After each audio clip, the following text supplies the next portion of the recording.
Takže čau ľudia, moje meno je Bobo a vítam vás z ďalšieho videa. Toto je moje prvé video, takže nie ďalšie. V tomto videu si ukážeme pozvánku na jeden sám server. No, bohužiaľ ho nebudem hrať, lebo keď natáčam ten server, neviem čo mám z obrazovku, tak keď pustím to video, tak mi začne blikať obrazovka. Neviem, či sa to deje aj na YouTube, neskúšal som to, ale to nevadí. Takže ja vám iba o tom poviem hlavné veci, čo sa tam dá robiť a tak.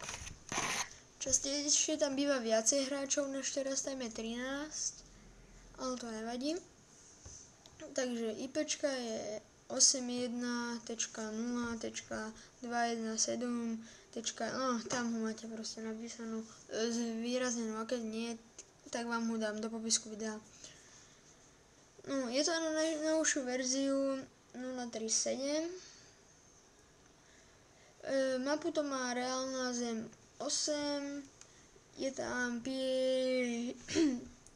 jazyk tam je český a slovenský, takže je to československý server, ako sa dá povedať.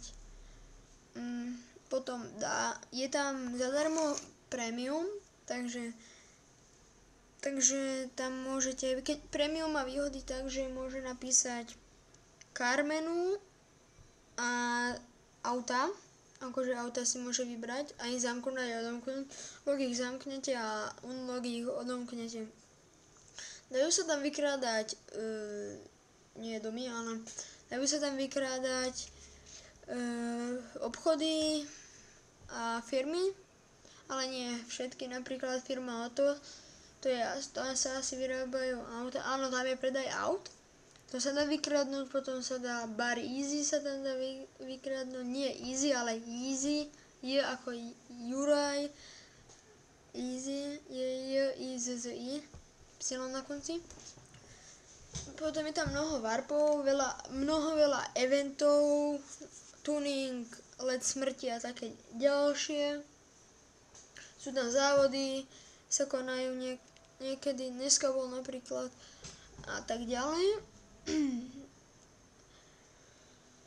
Je tu proste je tam príjemný admin a tým.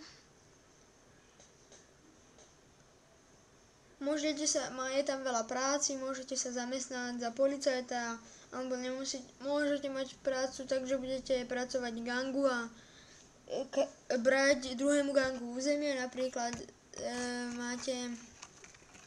ste zelení, máte to rozdelené na žltých, modrých, zelených, červených nie. Máte to rozdelený zelený, žltý, modrý a fialový. A územia, napríklad jeden štvorček máte fialový a druhý máte zelený. A tí zelení môžu zobrať fialovým štvorček, takže ten fialový bude zelený, hádam ste to pochopili.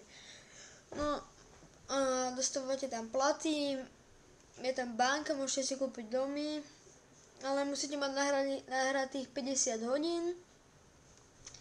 A keď nemáte sám ani GTA San Andreas, dám vám ho dole do popisku videa. Aj to. Takže to by bolo asi všetko. Takže čau.